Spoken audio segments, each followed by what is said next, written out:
Hey guys, welcome back to another video. In this video, I wanted to talk about the idea of creative strategy. Okay, so you'll see here I've created a presentation. This is how to scale your direct-to-consumer e-com store using better creative strategy that produces greater ROI for your ad spend. And I think everyone wants that when they're spending money on ads to acquire customers. So things have changed a bit in the landscape of certainly from Meta, Facebook, Instagram. It's becoming more apparent and more important than ever now that the creative that you use for your ads is what really sort of makes the difference. Okay, yes, strategy and media buying and optimizing and things like that are definitely something that you need to be doing as well. But in order to acquire the attention in a very noisy social media space these days, your creative, your ad copy, and the targeting that comes with that is very important. But creative is up there first. It's what really sells your product at the end of the day. It's what stands out. It's what acquires attention. It acquires engagement, and obviously, then the whole goal then is to have that person who's viewing your ad to read or study whatever the video is expressing to them, and get them to tap or click onto your website where your product is to be purchased. Okay, so you might be in a current situation right now. You're creating content without knowing what actually sort of works.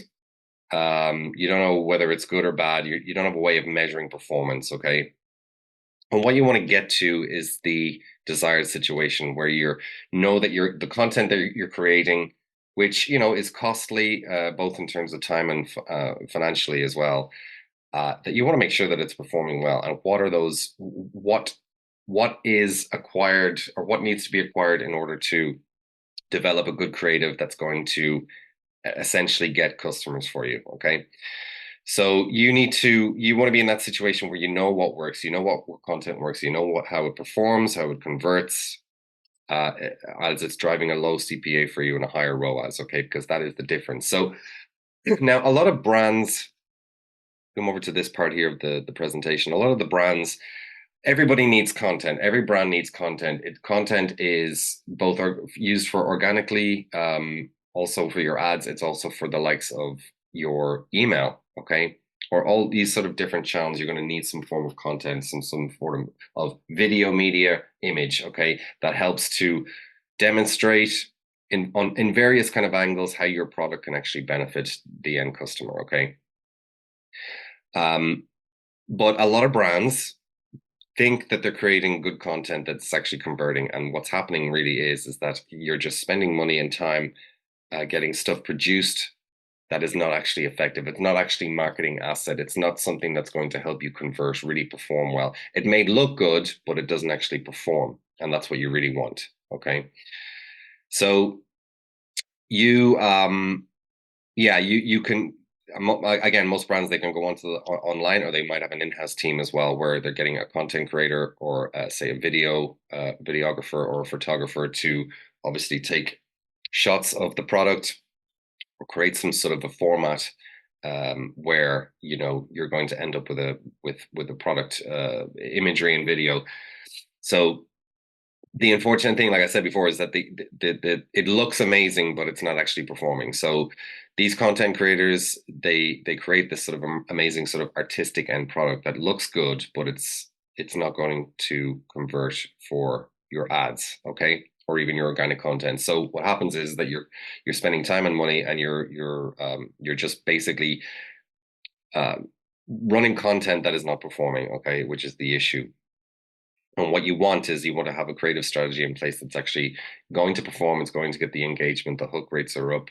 The CPAs are going to come down. The ROAS is up. They're all the things you want to sort of create conversion in that. So you need a solid strategy. So what is in this video? I just want to share with you some of the steps that we would use. Basically, the sort of the steps that we use, the process that we use in order to develop good creative. Okay. And it all starts with research. And I've mentioned this before in a previous video, but we do a sort of a brand analysis and competitor analysis where This is all about getting to know your customer, and it's probably broken up into a few different avatars, okay? Because you don't just have one specific customer, you probably have maybe two or three, okay? So you need to know your customers inside out. You need to know their pain points. You need to know their desired outcomes. What are their limiting beliefs? Okay, and then you move on to your sort of brand reputation online. Like, what sort of PR do you have? Where have you been mentioned? What about customer reviews? That's on the website, but maybe also on things like Trustpilot as well. Okay, and as I said, press mentions, historic creative performance as well. That may be in the ad too, just to see what was actually working and not. And of course, to see what your competitors are actually doing as well. If you have a number of competitors that you're keeping an eye on, you can, and I've mentioned this before in other videos as well, where I'm actually doing ad critiques in some of my short form content. But you can go through here and you can use a very good tool called Foreplay, where you can go in and actually have a look at what your competitors are doing in performance wise, and it'll actually tell you how many days the ads are running. And obviously, the longer the ad is running, the better. So very much all about getting to know your customer, and then from there, we go ahead and actually sort of create uh, the, uh, the actual creative as well, maybe the script as well as a brainstorm. So, and this is where we put together the ideas from the research based on, as I mentioned before, the customer avatars. Maybe there's most likely multiple avatars that you have in place. Also placement of ads and the actual customer journey as well. Okay, where do they fit? Are they top of funnel? Are they middle of funnel? Are they bottom funnel? Have they no idea who you are? How do you communicate with them that way? And if they are very familiar with you, there's obviously a different way of communicating to people who know, like, and trust you, and probably bought from me before as well in the past. Okay, or at least very much aware of what you do to solve problems or create desired outcomes.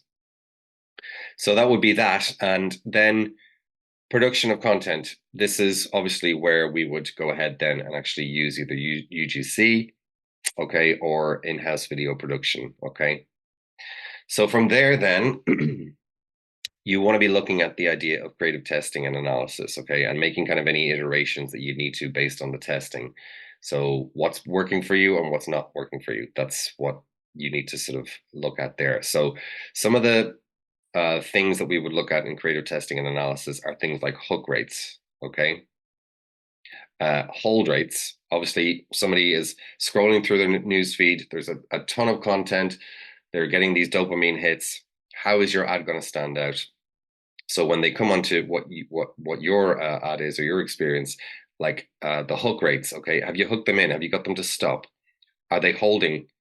Are they, have they got their thumb uh, placed and they're obviously not moving up and down? Have they positioned now where they're holding and actually reading or observing your ad? Or what sort of type of engagement you're getting on that? Other things like CPMs, that need to be measured too, based on who you're advertising to, your click through rate, the cost per click, and the cost per acquisition as well. Other things like add to cart, right? And also ROAS, ad spend, and conversion rate. They're all the metrics you need to be working or looking at, sorry, in order to see if the performance is actually working. And that comes from the initial ad all the way into, the conversion rate, as I mentioned before. If they hop onto the post ad experience, they land on your site. Are they adding to cart? Are they converting? Okay, so they're the different metrics you definitely need to be looking at in terms of making analysis and iterations and stuff like that. So a few things that you can be looking at here.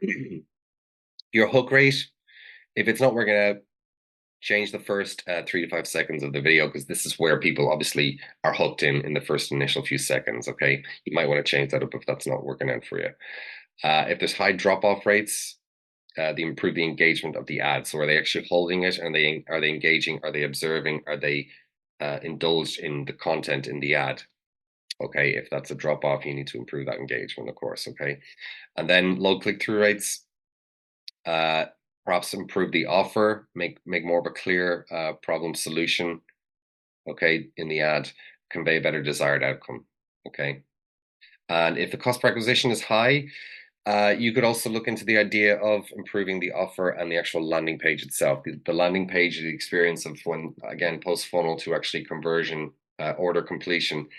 There's obviously a journey there that the customer has to go through, and you want to make sure that you actually have that working as efficiently as possible, because there's no point in spending money on ads.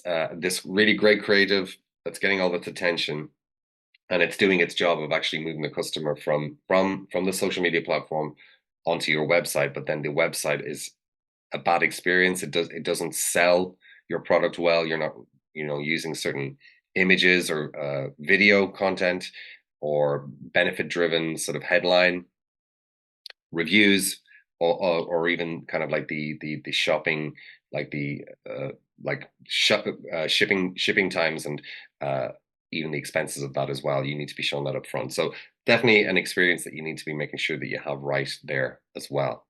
So that was really all I wanted to cover today, guys. It was just a creative strategy that sometimes we put in place. Obviously, media buying is part of the strategy, but the creative, of course, the ad now on social media platforms, TikTok, for example, Facebook and Instagram, these are becoming more and more important because it's such a noisy experience where there's just a flood of content. How do you stand out? It's not just about media buying tactics as such. It's about how your creative gets people to stop, indulge in the ad, and convince them to actually move further down your sales process. So that's why it's so important, and that's why it's so important to get it right, because you could be spending money on putting this content out here that's there to sell your prospects, but it's not actually doing a good enough job because you essentially don't know what to create, what content to create, because you don't know your customer, you don't know their pain points, you don't know their limiting beliefs, you don't know what to write in the ad copy, you don't know how to create the story in the creative. Okay, you don't know how to communicate to them if prospects are completely cold and don't know who you are, or people who are actually warmer. All that kind of communication comes into place, and all that knowledge comes into place as well. And then, of course, looking at competitor analysis as well to see what other brands that are similar to you are actually doing and how they are actually converging as well, or ideas that you could be using. And like I said before as well, the creative testing as well, and the analysis. So when you actually put that out live, what are the metrics you need to be looking at in order to know that what you have out there as content is actually performing well? That's it. Have a great day, guys. I will see you in the next video. Take care.